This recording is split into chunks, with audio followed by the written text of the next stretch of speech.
আর এই হারামজাদা রজনীশ কুমার চোর, স্টেট ব্যাংকের রিটায়ার্ড চেয়ারম্যান, সেই সময় তুই ছিলি। স্টেট ব্যাংকের 100% লোকের একই স্বভাব, একই চরিত্র,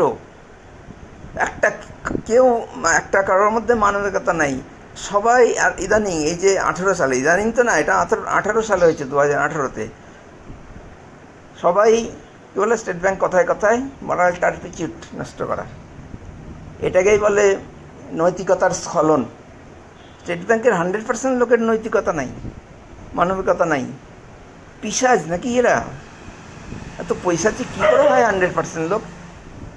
কী করে 2.5 লক্ষ, সেই সময় 2.5 লক্ষ স্টাফ ছিল স্টেট ব্যাংকের, কী করে 2.5 লক্ষ এই ভীমরতি ধরে সবারই, যে চোরের সাপোর্টে ব্যাংকের চক্রান্তে সমর্থন দিচ্ছে সক্রিয়ভাবে, এবং তাদেরই একটা স্টাফ, যে সেদিন আমি না হয়ে অন্য কেউ হতে পারতো, পরে ভবিষ্যতে অন্য কেউ হবে, বা এর মধ্যে হয়ে গেছি কিনা আমি খবর রাখি না, আমি তো ঘরে বসে থাকি।